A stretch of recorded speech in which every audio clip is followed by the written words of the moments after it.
So guys, जैसा कि हमने नेक्स्ट एपिसोड में देखा था, यहाँ पर अनब्रेकेबल ट्रियो निकल चुके हैं अपना मिशन तीन तिगाड़ा काम बिगाड़ा को अंजाम देने के लिए। अब आगे उन तीनों को लड़ाई करता वो देख करके वहां के सारे गुंडे शौक में होते हैं। वो लोग बोल रहे होते हैं, ये तो एकदम मैं मान ही नहीं पा रहा हूँ कि ऐसे तीन जन, सिर्फ और सिर्फ तीन जन इतने लोगों को अकेले मार रहे हैं। मैं तो समझ नहीं पा रहा, क्या ये तीनों जन किसी राक्षस की औलादे हैं? ये लोग इतना आराम से कैसे फाइट कर सकते हैं? मैं तो ये सोच के भी कांप रहा हूँ कि अगर इन लोगों का एक भी मुक्का या फिर लात मेरे शरीर पे पड़ा तो मेरा क्या हाल हो जाएगा। और इन तीनों में से तो वो लात मारने वाला कुछ ज्यादा ही दर्द दे रहा है हम लोगों को। उसका लातों में तो बहुत ज्यादा ही दर्द है। ये तीनों के तीनों किसी राक्षस से कम नहीं है। यहाँ हम देखते हैं कि वो लोग बंदे गिराते जा रहे हैं और सारे बंदों को मारते जा रहे हैं। हॉबिन बोलता है, सॉरी हमें माफ कर देना, लेकिन हमारे पास और कोई रास्ता नहीं है। मेरे ख्याल से मैंने अभी तक 20 बंदे तो मार ही दिए होंगे अकेले एक झटके में। वैसे देखा जाए तो मैं ये नंबर को गिन रहा हूँ, लेकिन वो दोनों तो नंबर गिन भी नहीं हो रहे होंगे कि वो लोग कितनों को मार रहे हैं। वो लोग तो बस मारते ही जा रहे हैं सबको। तेहुन मारते हुए बोल रहा होता है, मुझे तो सब कुछ बहुत ज्यादा ही ठीक लग रहा है। हॉबिन ये सुन करके बोलता है, हाँ ठीक तो होगा ही, क्योंकि तुम लोग एक प्रोफेशनल फाइटर हो, तुम लोग के लिए ये चीज तो एकदम आम बात होगी। उसके बाद तेहुन और मॉनसून दोनों एक दूसरे की पीठ से पीठ चिपका के बात कर रहे होते हैं। तेहुन बोलता है, तुम्हें पता है ना मॉनसून, तुमने अपना लड़ाई करने का लाइसेंस खो दिया है। ये सुनकर के मॉनसून बोलता है, तो तुम मुझसे चाहते क्या हो? तेहुन बोलता है, मैं बस इतना चाहता हूँ कि तुम शांति से जाकर के बैठ जाओ, मुझे तुम्हारी मदद की कोई जरूरत नहीं है। मॉनसून बोलता है, तुम बस अपने काम पे ध्यान दो, मैं यहाँ पर सिर्फ अपने दोस्त के लिए आया हूँ। ये सुनकर के तेहुन बोलता है, क्या कहा तुमने? अपने दोस्त के लिए आए हो? तेहुन बोलता है, तुम किस दोस्त की बात कर रहे हो? जिस दोस्त को तुमने एक लड़की के लिए मारा था। और ये सुनकर के मॉनसून बोलता है, हाँ मैं मानता हूँ, लेकिन वो अभी भी मेरा फ्रेंड है, समझ गए ना?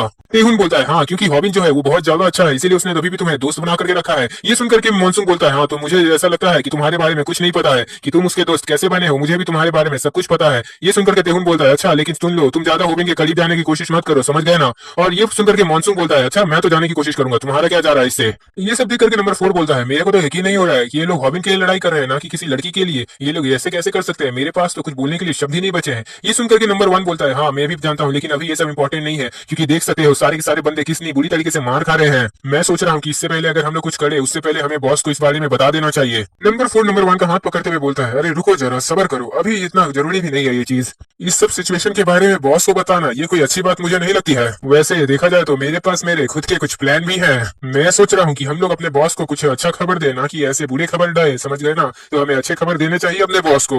ये सुनकर के नंबर 1 बोलता है, तुम्हें क्या लगता है? यहाँ पर देख रहे हो सारे के सारे घिरे पड़े हैं, कोई भी उठ के लड़ाई करने के लिए अभी तैयार नहीं है हम दोनों के अलावा, और इससे अच्छा है कि हमें बॉस को ही बता देना चाहिए। नंबर 4 बोलता है, हाँ मैं ये सब देख पा रहा हूँ। खैर चलो नंबर 1, मैं तुम्हें एक छोटा सा मैजिक दिखाता हूँ। और उसके बाद नंबर 4 अपने हाथ में कुछ पैसे पकड़ के हिलाने लगता है और दिखाने लगता है उन गुंडों को। उन पैसों को देखते ही सारे गुंडे वापस से खड़े होने लगते हैं अपने पाँव में, और खड़े होने की कोशिश करने लगते हैं। नंबर 4 बोलता है, मैं बहुत जानने के लिए बेताब हो रहा हूँ कि आखिर में कौन आदमी इस पैसों का असली मालिक बनना चाहता है। ये सब देख करके तेहुन बोलता है, तुम्हें पता है ये सब देख करके मुझे एकदम फ्लैशबैक याद आ रहा है। मेरे को वो सब चीज याद आ रहा है, आखिरकार ये सारे इंसान पैसों के लिए इतना ज्यादा पागल कैसे हो सकते हैं? एकदम आंखों में इनका पट्टी बंधा हुआ है। मेरे को तो अभी भी लग रहा है कि ये लोग वापस से उस पिछली बार जैसे ज़ॉम्बी की तरह आकर के हम लोग को पकड़ने लगेंगे। और ऐसा वो लोग अगर करेंगे तो हम लोग के लिए बहुत ज्यादा मुश्किल हो जाएगा कि हम लोग कुछ उन्हें कर पाए रोकने के लिए। जब मेरे साथ वो सब हो रहा था तब मुझे ऐसा फील लग रहा था कि मैं मरने ही वाला हूँ। और ये सुनकर के हॉबिन बोलता है, तब तुम्हें बताओ हमें क्या करना चाहिए। उतने में ही हम देखते हैं एक बंदा आकर के तेहुन का हाथ पकड़ लेता है। तेहुन बोलता है, करना क्या है? मैं अगले बार की तरह फिर से थोड़ी ना फंसने वाला हूँ। मैं इस बार इन लोगों को अच्छे से लतिया दूंगा, समझ गए ना? तुम्हारे ऐसे कहने से कि क्या हम लोग करेंगे इस वक्त में, तो मेरे को ये चीज कुछ समझ में नहीं आ रहा, क्योंकि मैं बार बार ऐसे सिचुएशन में नहीं फंसना चाहता। अगले बार जब फंसा था तो बहुत ज्यादा ही मुझे बुरा लगा था। इस बार लेकिन मैं पूरा श्योर हूँ कि मैं अब इन लोगों को जिंदा नहीं छोड़ने वाला हूँ। हम लोग एक एक बंदे को अच्छे से मारेंगे। ऊपर से मैंने आज स्पाइडरमैन का मकड़ी वाला टी शर्ट भी पहना है। नंबर 4 ये देख करके बोलता है, बिल्कुल सही हुआ है तुम्हारे साथ, तुम बहुत ज्यादा ही शो ऑफ कर रहे थे। नंबर 4 बोलता है, मेरे ख्याल से मुझे इन तीनों को एकदम एक किताब की तरह पढ़ना होगा, इनके बारे में अच्छे से सब कुछ जानना होगा। नंबर 4 बोलता है, ये बेवकूफ अपना काम करेंगे और तुम लोग इन्हें खत्म करने का काम करो, और मैं तुम लोगों को देखने का काम करता हूँ। नंबर 4 हॉबिन को देखते हुए बोलता है, वाह अब ये लगता है चाकू से लड़ने वाला है। चाकू के सामने कैसे लड़ते हैं, ये उस तरीके से लड़ रहा है। मेरे ख्याल से मुझे इसके सारे टेक्निक्स को अच्छे से देख लेना चाहिए। और हम देखते हैं हॉबिन उस बंदे का शर्ट को पकड़ लेता है। नंबर 4 बोलता है, ये हमेशा बहुत ज्यादा अलग टाइप का अटैक करता है। और हम देखते हैं हॉबिन उसके टी शर्ट को पकड़ के ऊपर उठा देता है। उसके बाद हॉबिन उसके पेट में घुसंड मारना स्टार्ट कर देता है और बहुत सारे घुसंड मारने लगता है। उसके बाद नंबर 4 तेहुन की तरफ देखता है। तेहुन बोल रहा होता है, तुम लोग हार क्यों नहीं मान लेते हो? तेहुन बोलता है, मैंने तुम सब लोगों को काफी ज्यादा मारा है, मैंने तो काफी ज्यादा मात्रा में तुम लोगों को हरा दिया है, अब तो हार मान जाओ बेवकूफो। नंबर 4 तेहुन को देखते हुए बोलता है, इसके पाँव में बहुत ज्यादा ताकत है, और ये जितना ज्यादा तेजी से स्पिन करता है इसकी ताकत और भी ज्यादा बढ़ती जाती है। इसके एक एक किक में इतना ज्यादा ताकत है कि ये आराम से 10-15 आदमी को तो एक अकेले ही किक में मार सकता है। मुझे इसके पाँव का कुछ ना तो कुछ करना पड़ेगा। उसके बाद नंबर 4 मॉनसून की तरफ देखता है। वो बोलता है, अब बाकी रह गया है ये आखिरी बंदा। मुझे ये बंदा उन दोनों के मुकाबले कुछ ज्यादा ही अलग लग रहा है। मानना पड़ेगा, इस बंदे के रिएक्ट करने का टाइम बहुत ज्यादा ही अलग है। ये बहुत ज्यादा ही फास्ट रिएक्ट करता है। मैं पूरी तरीके से अब श्योर हो चुका हूँ कि ये तीनों जन बहुत ज्यादा ही अच्छा फाइट करते हैं। इन तीनों को हराने के लिए थोड़ा ज्यादा मेहनत करना पड़ेगा। मेरे ख्याल से अब हम तीनों को भी फाइट के लिए रेडी हो जाना चाहिए, क्योंकि अब हमारी बारी आ चुकी है। वैसे हमारा मोटा एजेंडा कहाँ है? उसके बाद हम देखते हैं कि जिन्होंली का सैमसंग का मोबाइल बजने लगता है। इससे हमें ये पता चलता है कि चाहे गलत काम करके पैसा कमाओ या फिर सही काम करके पैसा कमाओ, आईफोन नहीं खरीदना चाहिए। कम दमिया मोबाइल खरीदो और अपने पैसों में ऐश करो। जिन्होंली मोबाइल उठा करके बोलता है, क्या बात है कांग्रेसमैन, क्या बात है, अब कोई बात हो चुका है क्या? और जरा गाइस इस बंदे को देखो, सैमसंग के मोबाइल होने के बावजूद कितना मस्त आराम से चिल कर रहा है टब में बैठ करके। यहाँ पर वो पॉलिटिशियन बोलता है जिन्होली से, क्या तुमने खाना खा लिया है? और ये सुनकर के जिन्होली बोलता है, मेरे ख्याल से तुम्हारा बहुत अच्छा मूड है। वैसे क्या तुम्हें और भी कोई क्वेश्चन पूछने का मन था क्या? ये सुनकर के प्रेसिडेंट बोलते हैं, नहीं मेरा और कुछ क्वेश्चन नहीं पूछने का मन है। जिन्होली बोलता है, वैसे और बताओ सब कुछ कैसा चल रहा है तुम्हारा? सुनने में आ गया है तू बहुत बड़ा आदमी बन गया है, मिस्टर प्रेसिडेंट, बहुत बड़ा प्रेसिडेंट बन गया है, तो कैसा लग रहा है वो फीलिंग तुमको? हाँ, जिन्होली बोलता है, जैसा कि तुम जानते हो हमारी जो कंट्री है ना, वहाँ पर बहुत सारे इंटेलिजेंट और बुद्धिमान पीपल हैं, और हाँ उन लोग को बस थोड़ा सा अच्छा चीज दिखा वो लोग उसके पीछे भागने लगते हैं। जैसे एक केक के पीछे लोग भागते हैं, वो सुंदर दिखता है, लोग उसको खरीदने के लिए भागने लगते हैं, उस चीज पे भरोसा करते हैं कि वो अच्छा ही होगा अंदर से, हो सकता है वो अंदर से अच्छा ना हो। इसी टाइप के लोग हैं हमारे देश में। ये बात सुनकर के प्रेसिडेंट बोलते हैं, हाँ मैं जानता हूँ, क्योंकि मुझे मीडिया की तरफ से भी बहुत अच्छा रिस्पॉन्ड मिल रहा है, और बात बाकी सारे पब्लिक की तरफ से भी। मेरे ख्याल से मैं अब बहुत ज्यादा ही फेमस होने लगा हूँ। जिन्होंली बोलता है, मेरे ख्याल से तुम्हें जो चाहिए था वो तुम्हें मिल ही गया है। ये बात सुनकर के वो जो पॉलिटिशियन है वो बोलता है कि मुझे और भी पैसे की जरूरत पड़ेगी, लेकिन ये सुनकर के जिन्होली बोलता है, तुम्हें पैसों की फिक्र करने की कोई जरूरत नहीं है। उसके बाद जिन्होली के पीछे से आवाज आती है, सर सुनिए मेरी बात। हम देखते हैं कि वहाँ पर डॉन्सुक आ जाता है। वो बोलता है कि सर मुझे पता चला है कि हम लोग ने जहाँ पर पैसे छुपाए हैं वहाँ पर हॉबिन और हॉबिन की टीम गई है, वहाँ पर बहुत बड़ा ही खतरा हो गया है और बहुत बड़ा ही सीन चल गया है। अब जिन्होली गुस्सा में होते हुए बोलता है, आखिरकार उन लोगों को लोकेशन पता कैसे चल गया इस बारे में? डॉन्सुक बोलता है, अब बताइए हम लोग अब करेंगे तो करें क्या? अगर पैसा चला गया तो हम लोगों ने जितना प्लान बनाया सब पानी में मिल जाएगा। जिन्होली बोलता है, ऐसा कुछ भी नहीं होने वाला है, समझ गए ना तुम? अब बस तुम शांत हो जाओ, मैं ऐसा कुछ भी होने नहीं दूंगा। ये सब सुन करके मुझे बहुत ज्यादा ही अजीब लग रहा है। उसके बाद जिन्होली नंबर 1 को फोन लगा करके बोलता है, मैं बोल रहा हूँ, और ये सुन करके नंबर 1 बोलता है, हाँ बॉस बोलिए क्या बात है? उसके बाद जिन्होली और नंबर 1 पे बातचीत होने लगती है। नंबर 1 बोलता है कि हॉबिन की टीम आकर के यहाँ पर आतंक मचाई हुई है, हमें अब क्या करना चाहिए?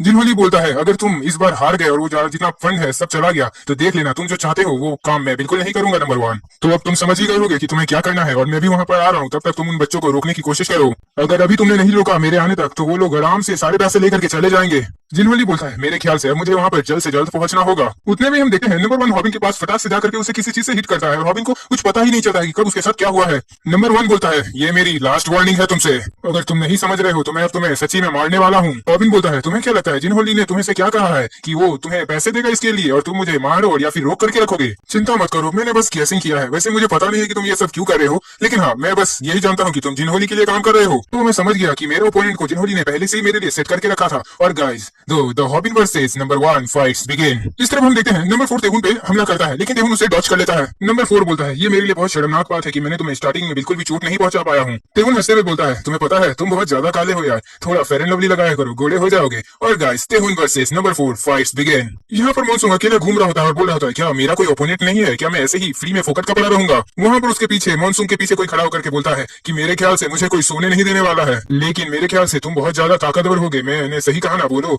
Monsoon versus number 2 fights begin. उसके बाद हम देखते हैं सब में फाइट स्टार्ट हो चुकी होती है। हॉबिन और नंबर 1 में बहुत तेज फाइट चालू हो गई होती है। नंबर 1 चाकू लेकर के हॉबिन पे अटैक करता है। नंबर 1 बोलता है, अब तो तू गया बेटे।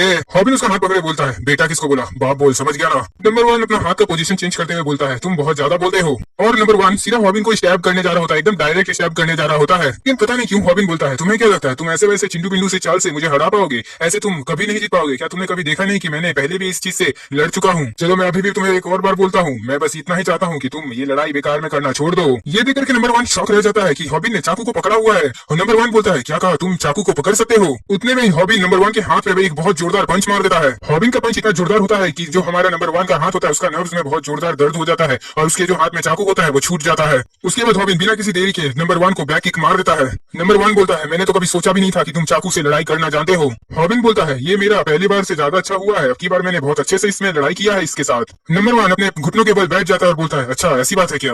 हॉबिन क्या तुम मुझे हल्के में ले रहे हो? हम देखते हैं नंबर 1 एक लकड़ी के टुकड़े को लेकर के तोड़ देता है बीच में से और बोलता है, अब तो तू गया बेटे। नंबर 1 एक लकड़ी का टुकड़ा हॉबिन की तरफ फेंकता है, हॉबिन उसे डॉच कर लेता है। नंबर 1 हॉबिन का ध्यान भटकाने के बाद हॉबिन पे सीधा अटैक करने के लिए आगे बढ़ जाता है उस लकड़ी के टुकड़े से। हॉबिन पास्ट में थोड़ा सोच रहा होता है और वो सारे सीन याद आ रहे होते हैं स्कूल के, जहाँ पर उन सारे लड़कों से लड़ने के लिए नंबर 1 ने बस छोटा सा पेन उठाया था और उसी पेन की मदद से नंबर 1 ने वहाँ के सारे बंदों को मारा था। उस समय हम लोग उसे पेन किलर समझ रहे थे। हम देखते हैं कि सैंडेक जी को हॉबिन इसका वीडियो दिखा रहा होता है। सैंडेक जी बोलते हैं, क्या तुम सच में इसके खिलाफ लड़ना चाहते हो? सैंडेक जी बोलते हैं, क्या तुम्हें सच में इससे फाइट करने का मन है? हॉबिन बोलता है, हाँ हो सकता है मैं इससे फाइट करने चला जाऊं, तो मुझे प्लीज सिखाइए कि मैं इससे कैसे जीत सकता हूँ। हॉबिन बोलता है, मैंने कभी इससे लड़ाई नहीं की है, किसी पेन होल्डर से हम कैसे लड़ सकते हैं, ये तो पेन से ही लड़ाई करता है। ये सुनकर के सैंडेक जी बोलते हैं, तुम्हें क्या पता है कि ये कहाँ से हो सकता है? हॉबिन बोलता है, मेरे ख्याल से ये कोरिया से ही होगा, क्योंकि इसका शक्ल से तो मुझे कोरियन जैसा ही लगता है। और ये सुनकर के सैंडेक बोलते हैं, क्यों तुम्हें क्या ये रशियन जैसा नहीं लगता है? ये सुनकर के हॉबिन बोलता है, हो सकता है, क्योंकि मैं ज्यादा कुछ उनके बारे में जानता नहीं हूँ, रशियंस के बारे में। सैंडेक जी बोलते हैं, वो जिस तरीके से फाइट करता है वो रशियन मिलिट्री का मार्शल आर्ट है। रशियन मिलिट्री के स्पेशल फोर्स जो लोग होते हैं वो लोग इसी सब चीजों के लिए तो बनाए जाते हैं, ऐसे फाइट्स के लिए। उनका जो फिजिकल कैपेबिलिटी होता है वो कुछ ज्यादा ही अलग होता है, बहुत ज्यादा ही नेक्स्ट लेवल का। और उनको जिस तरीके से ट्रेनिंग दी जाती है वो भी बहुत ज्यादा नेक्स्ट लेवल की होती है। उन लोगों को हर एक दर्द, हर एक चीज से लड़ने का और उतना सहने का शक्ति रहता है। वो लोगों में बहुत ज्यादा ही कैपेबिलिटी होती है इन सब चीजों से फाइट करने में। शायद तुम नहीं जानते, लेकिन उन लोग के मार्शल आर्ट में ऐसा होता है कि वो लोग खाली हाथ में अगर उनके आसपास कोई भी चीज है उसी को वो लोग एक अस्त्र बना करके, मतलब एक वेपन बना करके लड़ाई कर सकते हैं। और इन लोगों का लड़ाई करने का तरीका भी बहुत ज्यादा ही अच्छा होता है। इन लोगों का लड़ाई करने का तरीका इतना अच्छा होता है कि वो कहावत इन पे एकदम सूट करती है कि कलम से हम लोग किसी को भी हरा सकते हैं, कलम की मदद से। वो कलम की मदद से ही किसी को हरा पाया है अभी। सही मायने में देखा जाए तो वो लोग भी किसी ह्यूमन वेपन से कम नहीं होते हैं। हॉबिन बोलता है, इसका मतलब ये बहुत ज्यादा ताकतवर है। सैंडेक जी बोलते हैं, उसके हाथों में क्या चीज है और कितना बड़ा चीज है उससे उसकी ताकत का मायने रखता है। अगर उसके हाथों में जिस जैसा सामान होगा उसी एंगल से वो फाइट करेगा। सैंडेक जी बोलते हैं, वो जिस तरीके से फाइट करता है वो काफी ज्यादा ही मस्त है। और हाँ, एक बात बता देता हूँ, लेकिन तुम भी उससे कम नहीं हो, तुम भी बहुत ज्यादा ताकतवर हो, तुम्हारी नाइफ स्किल्स अभी और ज्यादा अच्छी हो चुकी हैं, तो तुम उससे फाइट कर पाओगे। लेकिन हाँ, अपने स्ट्रेंथ के बल पे ज्यादा तुम उछलना नहीं, तुम्हें बस अपने जीतने के चांस को बढ़ाने पे ध्यान देना होगा, समझ गया ना? इसको अपने दिमाग में डाल लेना। पहला स्टेप है, जितना भी वो तुम पे अटैक करे उसके अटैक्सेस से बचो। मैं मानता हूँ उससे लड़ाई करना आसान नहीं होने वाला है, लेकिन तुम्हें उससे बच के रहना होगा। और फिर तुम्हें ध्यान लगा करके सोचना पड़ेगा कि तुम किस तरीके से उससे लड़ाई कर सकते हो और अपना जान भी बचा सकते हो। नंबर 1, हॉबिन अटैक पे अटैक किए जा रहा होता है। नंबर 1 एक चीज को देखने लगता है, बोलता है, अरे तू तो फिर ये काम करने लग गया।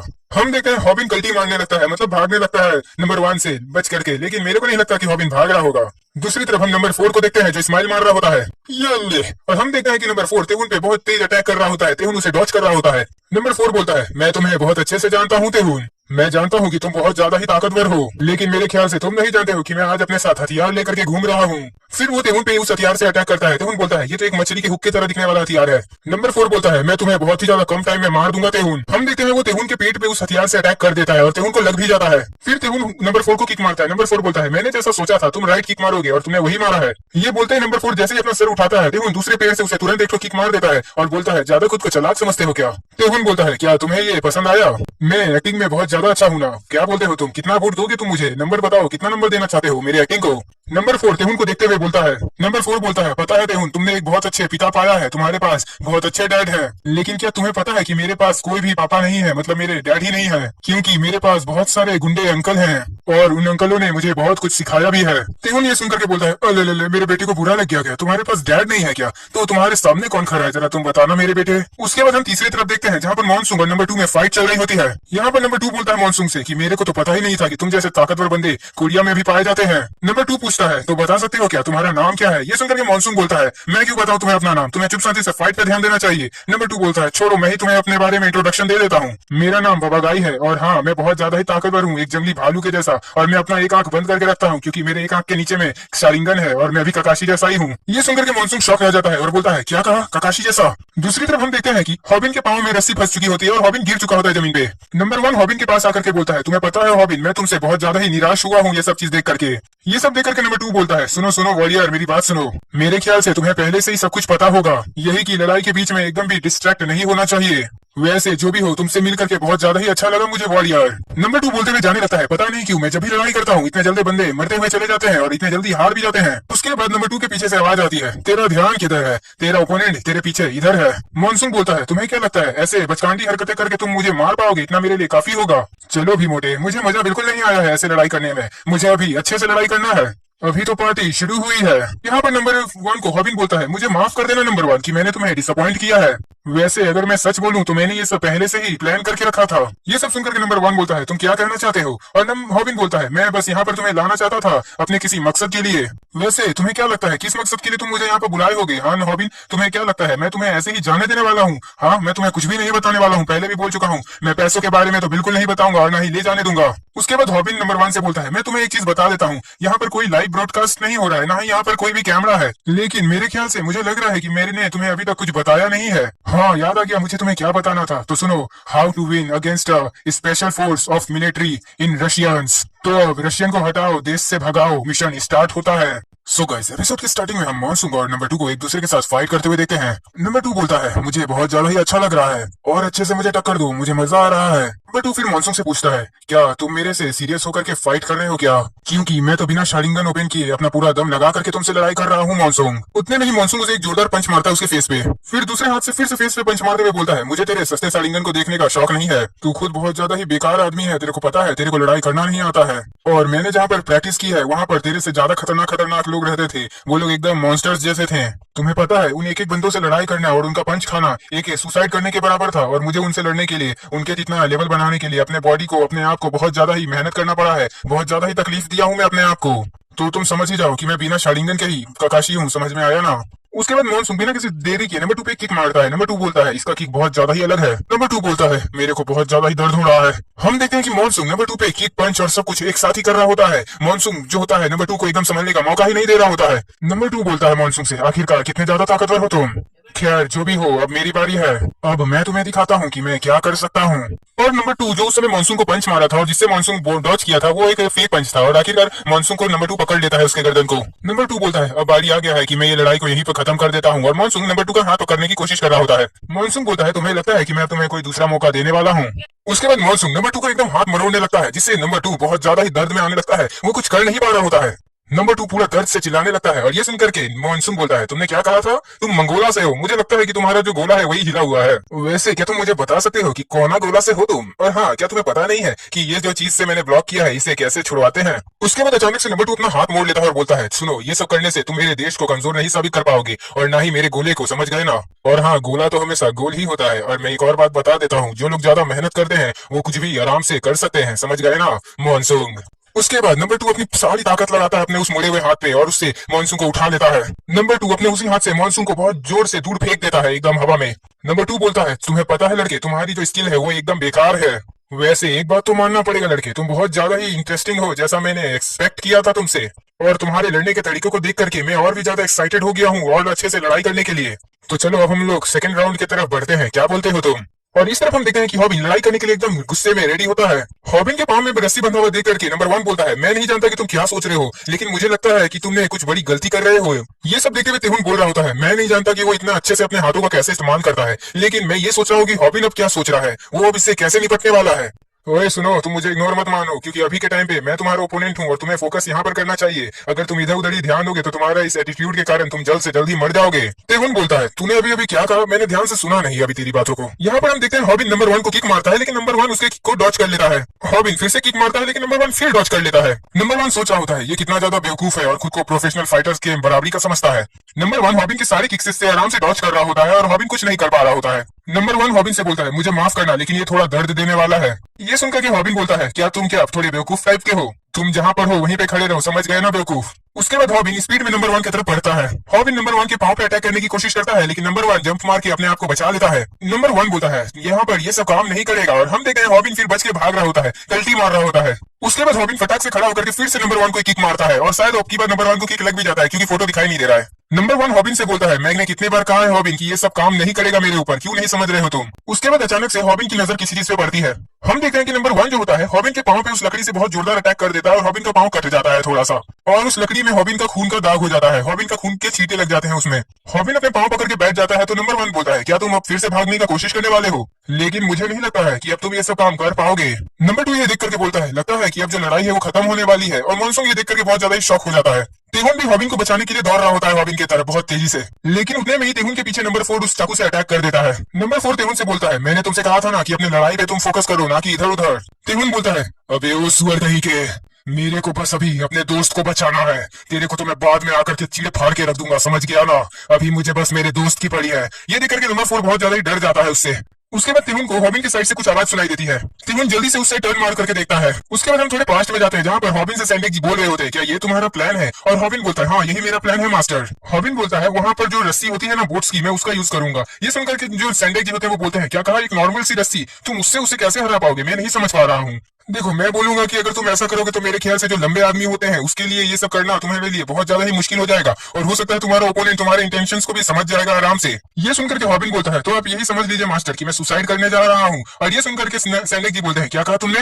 हॉबिन बोलता है, मेरा असली प्लान तो यह है कि मैं उस रस्सी को एक तो ट्रैप की तरह काम में लाऊंगा। और ये सुनकर के सैंडक जी बोलते हैं, क्या तुम बेवकूफ हो? देखिए मास्टर, मेरा जो ओपोनेंट होगा वो सिर्फ रस्सी पे ध्यान देगा, ये नहीं देखेगा कि आखिरकार मैं उस रस्सी को कितनी बार उसके आसपास से घुमा रहा हूँ अपने पाँव से। वो मेरे पाँव को डॉच करने की कोशिश करेगा, लेकिन उस रस्सी से बचने का एकदम भी कोशिश नहीं करेगा। और मैं उसके हर एक जगह में अपने पाँव को घुमा घुमा के उस रस्सी को आराम से लपेट सकता हूँ उसके आसपास में। और अगर मेरी बात करेंगे मास्टर, तो मैं इससे आराम से उससे हरास जरूर पाऊंगा। मैं उस ट्रैप को इतने अच्छे से सेट करूंगा कि वो जो बंदा है वो उससे निकल ही नहीं पाएगा और वो उसमें एकदम फंस के रह जाएगा। उसके बाद हम देखते हैं हॉबिन ने जो ट्रैप बिछाया रहता है उस रस्सी का, वो उस रस्सी को खींच के जो नंबर 1 रहता है उसको एकदम पकड़ लेता है कस के, और वो उसके बाद हॉबिन नंबर 1 पे एक जोरदार पंच मारता है उसके फेस पे। हॉबिन बोलता है, तो अभी से और अभी के अभी से मैंने तुम्हें चेकमेट कर दिया है। हम देखते हैं कि नंबर 1 की बहुत बुरी हालत हो चुकी होती है। नंबर 1 फिर भी अपने आप को संभालते हुए हॉबिन पे किक मारने का ट्राई करता है, लेकिन हॉबिन उसे भी ब्लॉक कर लेता है। उसके बाद हॉबिन नंबर 1 को एक जोरदार काफ किक मारता है, जिससे नंबर 1 के पांव में बहुत तेज दर्द होने लगता है। हॉबिन फिर नंबर 1 को एक जोरदार फेस पे पंच मारते हुए बोलता है, तो नंबर 1, हमारी ये लड़ाई अब यहीं पे खत्म होती है, ठीक है ना नंबर 1? ये सब मॉनसून और नंबर 2 बहुत ध्यान से देख रहे होते हैं कि अचानक से कैसे तख्ता पलट हो चुका है।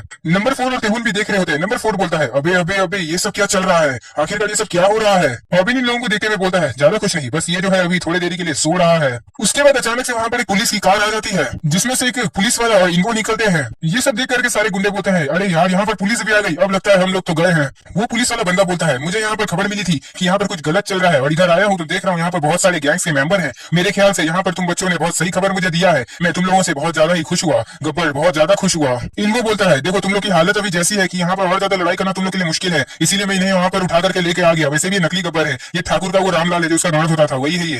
हॉबिन बोलता है, अच्छा ये रामलाल है, मतलब ये मेरा भी हो सकता है ना। वो पुलिस वाला बोलता है कि चलो अब मैं यहाँ पर इन्वेस्टिगेशन स्टार्ट करता हूँ और उन पैसों को खोज के बाहर निकालता हूँ। ये सब देख करके नंबर 4 और नंबर 2 बहुत ज्यादा ही परेशान हो जाते हैं। हॉबिन बोलता है, तुम लोग जिन्होंली को कॉल करो और उससे कहो कि यहाँ पर आने के लिए। यहाँ पर नंबर 1 गिरा हुआ होता है और अपने पास्ट को सोच रहा होता है। नंबर 1 सोच रहा होता है, क्या मेरा ये सब चीज ऐसे ही खत्म होने वाला है? उसके बाद हम एक नर और एक नारी को देखते हैं जो बोल रहे होते हैं कि चलो बेटा घर चलो, घर चल के खाना खा लेना तुम भी। वो नारी बोलती है, जरा तुम उठ भी जाओ मेरे बेटे। नंबर 1 अपने आंखों को खोलते हुए बोलता है, मैं कभी कभार बहुत ज्यादा ही बुरे बुरे सपने देखता हूँ। उसके बाद नंबर 1 के सामने एक बंदा बैठा हुआ होता है, वो बोलता है, चलो अब उठ भी गए हो तो चलो अब रेडी हो जाओ, हमें निकलना भी है। तुम्हें पता है ना, तुम जितना सोते हो और जितना जो काम करते हो ये सब नियम के एकदम खिलाफ जाता है। और ये सुनकर के नंबर 1 बोलता है, मुझे माफ कर दीजिएगा पिताजी। उसके बाद हमें उसी रिवर का, मतलब कि वो जो लेक है उसी का सीन दिखाया जाता है, और नंबर 1 बोलता है, मैं अपनी पूरी जिंदगी बस इसी लेक के पास में रहा हूँ। मेरे पापा और मैं जो काम करा करते थे वो बहुत ज्यादा ही स्पेशल हुआ करता था। नंबर 1 के फादर बोलते हैं, तुम्हें इस जगह के बारे में एकदम अच्छे से जानना होगा और नियम का पालन करना होगा, ऐसे करके रखना कि किसी को भी पता ना चले और तुम पे भी कोई खतरा ना बने। उसके फादर बोलते हैं, हम लोग जो काम करते हैं हमें उसके में बहुत ज्यादा ही सावधानी रखनी पड़ती है कि कहीं किसी को कुछ पता ना चल जाए। नंबर 1 बताता है कि हम लोग जो काम किया करते थे वहाँ पर पैसे और बाद बाकी चीज के अलावा हम लोग इंसानों को भी रखा करते थे, इस तरीके से छुपा करके। वैसे देखा जाए तो जो इंसान हुआ करते थे वो पहले से ही मरे रहते थे, लेकिन हम लोग को उनको साफ करने का काम भी रहता था, और मेरे फादर का साफ करने का काम कुछ ज्यादा ही अलग टाइप का था। उसके बाद नंबर 1 के फादर नंबर 1 के पास आकर के बोलते हैं, क्या तुम भी ये काम करना चाहोगे मेरे बेटे? नंबर 1 बताता है कि उसके फादर बस उसे एक बहुत ताकतवर बेटा बनाना चाहते थे, और इसके लिए उन्होंने ये सब काम उससे करवाया था, जिससे नंबर 1 को कोई भी दर्द, कोई भी दया, कुछ भी महसूस नहीं होता था किसी के लिए। नंबर 1 बस अपने फादर के आज्ञा का पालन किया करता था बिना किसी सवाल जवाब को किए, और नंबर 1 ये सब सिर्फ इसलिए करता था ताकि उसके फादर जो है वो उससे हमेशा खुश रहें। नंबर 1 बोलता था कि इससे फर्क नहीं पड़ता है उसे कि आखिरकार उसकी कितनी भी खुशी सब नरक में ही क्यों न चला जाए, उसे बस अपने फादर को खुश करने से मतलब रखता था वो। उसके बाद उसके लाइफ में एक दिन आया जो बाकी दिनों से काफी ज्यादा ही अलग था। नंबर 1 के पीछे से कुछ आवाज आ रही होती है, एक बंदा बोलता है, मैंने बहुत दिनों से तुम्हें देखा नहीं था, और ये सुनकर के नंबर 1 पीछे की तरफ देखते हुए बोलता है, आखिरकार ये बात बोल कौन रहा है? हम देखते हैं कि उसके फादर से कोई बंदा मिलने के लिए आया होता है, वो एकदम टकला होता है। वो बंदा नंबर 1 के फादर को कुछ उल्टा पुल्टा बोल देता है, जिससे नंबर 1 उसकी तरफ आगे बढ़ने लगता है और बोलता है कि आखिरकार फादर ये बंदा है कौन? उसके फादर उसका हाथ को रोकते हुए, मतलब अपने हाथ से अपने नंबर 1 को रोकते हुए बोलते हैं, तुम जाकर के अपने एरिया का ध्यान दो और उसमें नजर रखो, समझ गया ना? और मैं इससे संभाल लूंगा, मैं इससे बात करूंगा अभी। ये सब देखने के बाद नंबर 1 चला जाता है। जब तक वो बंदा बोलता है, वैसे मैं इस बंदे को शायद जानता हूँ, वैसे भी तुम इसके फादर हो तो तुम उसको मेरे से ज्यादा ही अच्छे तरीके से तो जान गए होगे, क्यों मैंने सही कहा ना? वैसे भी तुम उसके रियल फादर तो हो नहीं। और ये सब सुन रहा होता है नंबर 1 पेड़ के पीछे छुप करके। फिर वो बंदा बोलता है, आखिरकार तुमने उसे अपने पास रखा क्यों है? क्या तुम उसे बहुत ज्यादा उस पर मेहरबान हो रहे हो या फिर अपने आप को बहुत ज्यादा ही दोषी समझते हो? ये सुनकर के वो बंदा बोलता है, मतलब जो नंबर 1 का फादर होता है वो बोलता है, मेरे को बस किसी की जरूरत थी, किसी से मैं काम करवाना चाहता था, बस इतना ही। नंबर 1 का नकली फादर बोल रहे होते हैं कि वो जो बच्चा था वो उसी समय अपना सारा का सारा मेमोरी खो चुका था, और इसीलिए मैं उसे यहाँ पर उठा करके ला दिया था। ये सुनकर के नंबर 1 तुरंत भागता है और अपने उस रूम में जाकर के खोजबीन स्टार्ट कर देता है अपने फादर के रूम पे, और उसके बाद वो बोलता है, मेरे फादर ने मुझसे धोखा दिया। नंबर वन के नकली फादर बोल रहे होते हैं उस बंदे से कि कोई भी नहीं जानता है कि मैंने उसके फादर और उसके परिवार को मैंने ही मारा है। नंबर वन बोल रहा होता है, अब मुझे सब पता चल गया कि मेरे असली मम्मी और मेरे असली पापा कौन है और मैं कौन हूँ। मतलब मैं जो सपना देखता था वो कोई बुरा सपना नहीं था, वो सब सच्चाई थी। वो सब जो मैं देखता था वो सब मेरे यादें थे जो मैं बस भूल चुका था, लेकिन वो मेरे सपनों में आया करते थे। उसके बाद हम देखते हैं नंबर वन किसी पे गोली चला दिया होता है। नंबर वन अपने नकली फादर को मारते हुए बोल रहा होता है, तुम्हें शर्म नहीं आया? तुमने मुझे एक नकली नाम दिया, मेरे नाम को छुपा करके मुझसे मेरी सच्चाई को छुपाया तुमने। नंबर वन बोलता है, और उस दिन के बाद से मैं एक अनाथ लड़का बन गया। मैं अपने सपने से तो बाहर निकल चुका था, लेकिन मैं असली जिंदगी में क्या करना चाहिए मुझे ये मैं बिल्कुल नहीं जानता था। और फिर मुझे कुछ दिन बाद पता चला कि मेरे जैसे लड़के के लिए पढ़ाई लिखाई ना कर पाना भी बहुत बड़ा ही दुख है, और ये सब ना जानने के बावजूद मतलब मैं पढ़ नहीं पाया। इसके कारण मैंने बहुत सारी गलतियां भी कर दी हैं। और मेरा जो पहला घर था जो मैं उस नकली बाप के साथ में रहता था जहाँ पर, वो जगह पहले ही बेच दिया गया था। नंबर वन बोलता है, लेकिन अब फिर मुझे लगने लगा था कि मैं कभी भी उस जगह पे नहीं जा पाऊंगा। और उसके नंबर वन के पास में वो टकला आदमी आकर के बोलता है, तुम्हें पता है तुम बहुत बड़े बेवकूफ हो। वो टकला आदमी बोलता है, तुम्हें पता है तुमने बहुत बड़ी गलती कर दी है। और ये सब सुनकर के नंबर वन सोच रहा होता है, मतलब हमें बता रहा होता है कि वो चाहता था कि वो उस बंदे को गलत साबित कर दे। वो टकला बंदा बोलता है कि वो जो तुम्हारे माता पिता थे ना, वो लोग एकदम पागल थे, वो तुम्हें भी मारना चाहते थे। और ये जो बंदा था तुम्हारा नकली बाप बन के जो आया था तुम्हारे पास, उसको बस ये बात का इन्फॉर्मेशन मिला था और उसे बस ऑर्डर मिला था कि वो उन्हें जाकर के मार डाले। नंबर वन बोलता है, मैंने अपने मेमोरीज को खोने के बाद सब कुछ खो दिया और आखिरकार मैं मर भी नहीं सक रहा हूँ। नंबर वन बोलता है, मेरे जो पेरेंट्स थे वो कभी मेरे थे ही नहीं, और जिसने मुझे बचाया था मैंने उसे कभी कहीं का छोड़ा ही नहीं, और मैं किसी काम का ही नहीं, मैं एकदम गलत काम किया हूँ। नंबर वन के वो नकली डेट बोल रहे होते हैं उसे, मतलब पास्ट में ही है हम लोग अभी, वो बोल रहे होते हैं कि आज से तुम इस जगह की हमेशा की तरह रक्षा करोगे और तुम्हारा नाम आज से किम गून होगा, समझ गए ना? और हाँ, आज से तुम मेरे बेटे हो, मेरे अपने बेटे, समझ गए ना? मैं तुम्हें हमेशा अपने दिल से लगा करके रखूंगा। नंबर वन उसके बाद से रोज अफसोस मनाने लगा। वो एक अकेले कमरे में बैठ करके बहुत ज्यादा ही मुड़ करके बैठा रहता था और सैड होते रहता था। नंबर वन रोते हुए बोलता है, मैंने अपने फादर को भी मार दिया और मैंने उन्हें प्रॉमिस भी किया है कि मैं इस जगह की रक्षा हमेशा करूंगा, तो मैं कम से कम उनका ये प्रॉमिस तो निभा के रहूंगा।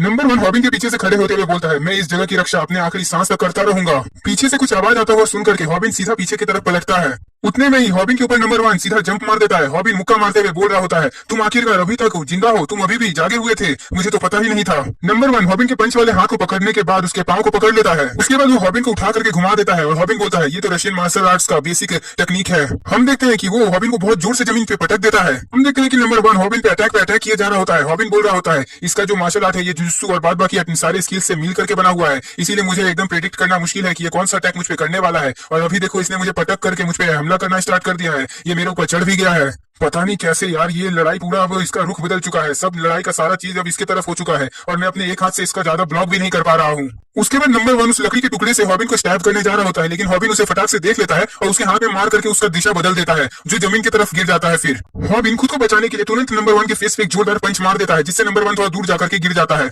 ये सब देख करके सारे गुंडे भी खुश होते हुए बोलते हैं, हमारे ख्याल से हम लोग की जीत होने वाली है, और वैसे भी यहाँ पर तो बस एक ही पुलिस वाला आया है, हम लोग इसे आराम से दबोच लेंगे। हम देखते हैं कि वो सारे बंदे पुलिस वाले को पकड़ने लगते हैं, उसके हाथ से गन छीनने की कोशिश करते हैं और इनको भी उन गुंडों से फाइट करना स्टार्ट कर देता है। हॉबिन को इतने बुरे हालत में देख करके तेहुन बोलता है, हॉबिन तुम ठीक हो क्या? हॉबिन बोलता है, नहीं यार मैं बिल्कुल ठीक नहीं हूँ। और ये सब हम देख सकते हैं कि हॉबिन के हाथ से बहुत ज्यादा खून निकल रहा होता है। आई थिंक हॉबिन अब उस हाथ का यूज नहीं कर पाएगा।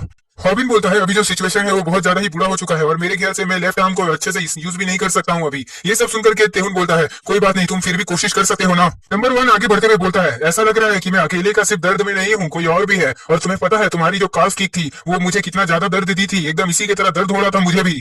नंबर वन बोलता है, हॉबिन मैं तुम्हें इस जगह में बिल्कुल भी अब खड़ा रहने नहीं दे सकता हूँ, मैं तुम्हें इस जगह से एकदम निकाल के रहूंगा, खदेड़ दूंगा मैं तुम्हें। वो हॉबिन पे पंच मारते हुए बोलता है, ये जगह सिर्फ मेरी है और हमेशा की तरह मेरी ही रहेगी। हॉबिन कैसे भी उसे ब्लॉक करता है अपने दूसरे हाथ से। ये देख करके मॉनसून और तेहुन दोनों हॉबिन की तरफ दौड़ते हैं। मॉनसून बोलता है कि हॉबिन की हालत लगता है बहुत ज्यादा ही खराब हो चुकी है। नंबर टू और नंबर फोर मॉनसून और तेहुन को रोकने के लिए उनके आगे आते हैं और बोलते हैं, हम लोग तुम्हें उसके पास जाने बिल्कुल नहीं देंगे। मॉनसून तेहुन से आगे निकलते हुए बोलता है, हम लोग अब यहाँ पर टाइम बर्बाद नहीं कर सकते, हम दोनों को मिल करके इन दोनों को फटाफट हरा देना चाहिए, क्या बोलते हो तेहुन? मॉनसून नंबर टू और नंबर फोर को जाकर के एकदम कस के पकड़ लेता है। मॉनसून बोलता है, अब बारी आ गई है तेहुन, दिखा दो इन्हें कि हम लोग कौन है और हम लोग क्या कर सकते हैं, और इन दोनों गधों को ताइकुंडू का असली मतलब बता दो। और हम देखते हैं कि तेहुन बहुत ऊंचा जंप मारा होता है, नंबर फोर और नंबर टू के भी हाई ऊपर, मतलब बहुत ज्यादा ही ऊपर। तेहुन नंबर टू और नंबर फोर दोनों के फेस पे एक साथ किक मारता है। ये अटैक इतना खतरनाक था कि नंबर फोर के हाथों से उसका चाकू छूटने ही वाला होता है, लेकिन वो उसे पकड़ लेता है उसके बाद नंबर 2 नंबर 4 का हाथ पकड़ते हुए तेहुन की तरफ देखते हुए बोलता है, ये काफी ज्यादा अच्छा लगा मुझे, लेकिन अब हमारी बारी है। और हम देखते हैं नंबर 2 नंबर 4 को एकदम जोर से फेंक देता है मॉनसून की तरफ, और नंबर 4 मॉनसून की तरफ अपने चाकू को लेकर के आगे बढ़ रहा होता है।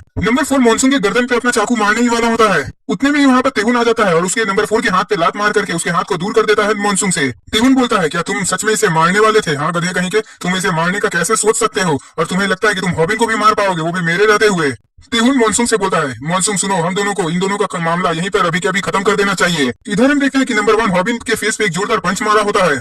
हॉबिन भी नंबर 1 के फेस पे एक जोरदार पंच मारा होता है। और हाँ गाइस, अब हॉबिन और नंबर 1 दोनों का स्टेमिना बहुत ज्यादा ही कम हो चुका होता है। हम देखते हैं नंबर 1 और हॉबिन दोनों हांफने लगते हैं खड़ा होकर के, और वो दोनों इतना ज्यादा थक चुके होते हैं कि वो अब लड़ाई करने के हालात में नहीं होते हैं। उसके बाद हम देखते हैं गोलियों की चलने की आवाज आती है। वो पुलिस वाला एक गुंडे को गोली मार करके बोलता है, तुम लोग को क्या लगता है कि पुलिस वाले बहुत ज्यादा कमजोर होते हैं? कुछ ज्यादा ही हम लोग को मजाक में नहीं ले रहे हो तुम लोग? मैं तुम सबसे बार बार बोल रहा हूँ कि अपने कदम को पीछे हटा लो, अब लड़ाई करके कोई फायदा नहीं है। गोली चलने की आवाज से नंबर 1 अपने उस दिन को याद कर रहा होता है जिस दिन उसने अपने फादर को मारा था अपने ही हाथों से। नंबर 1 को ऐसे ख्वाबों में डूबा हुआ देखते हुए हॉबिन सीधा नंबर 1 की तरफ एकदम तेजी से दौड़ता है। उसके बाद हॉबिन नंबर 1 की पीठ पे चढ़ने के बाद उसके गले को जोर से दबाने लगता है और वो बोलता है, आखिरकार तुम क्या सोच रहे हो इस लड़ाई के बीच में? नंबर 1 अपने घुटनों के बल पे गिर जाता है और वो बोल रहा होता है, क्या अब मेरे पास कभी भी कोई उम्मीद होगी कि मैं कभी खुश रह भी पाऊंगा? हॉबिन बोलता है, ये जो मैंने तुम्हें अभी नेक चौक दिया है, इससे हम लोग एक शेर तक को हरा सकते हैं, तो तुम क्या हो? तुम तो एक मामूली से इंसान हो, समझ गए ना? हॉबिन बोलता है, अब चलो, इस लड़ाई का कोई फायदा नहीं है, हार भी मान लो अब तुम। अब सब कुछ खत्म हो चुका है, अब सब कुछ हम लोग के हाथ में है, अब हम लोग जीत चुके हैं। वो पुलिस वाला बोलता है, अब तुम में से कोई भी नहीं हिलेगा, और हाँ, अब तुम लोग अब मेरे कंट्रोल में आ चुके हो, अब हम लोग जीत चुके हैं और यहाँ पर ये गेम अब खत्म होता है, तो तुम लोग अब शांति से अपने घुटनों के बल पे बैठ जाओ और अपने आप को हमारे हवाले कर दो। लेकिन मुझे लग रहा है कि कोई यहाँ पर अब आ चुका है। जिनहोली सीधा अपने गाड़ी से पुलिस वाले को टक्कर मार के उड़ा देता है। जिनहोली बोलता है, आखिरकार किसने कहा कि अभी ये सब खत्म हो चुका है? आखिरकार अभी मेन विलन तो अभी अभी आया है, और जब तक मैं हूँ ये गेम ऐसे खत्म तो नहीं होने वाला है। अभी तो पार्टी शुरू हुई है बच्चों, अभी देखो आगे आगे क्या होता है।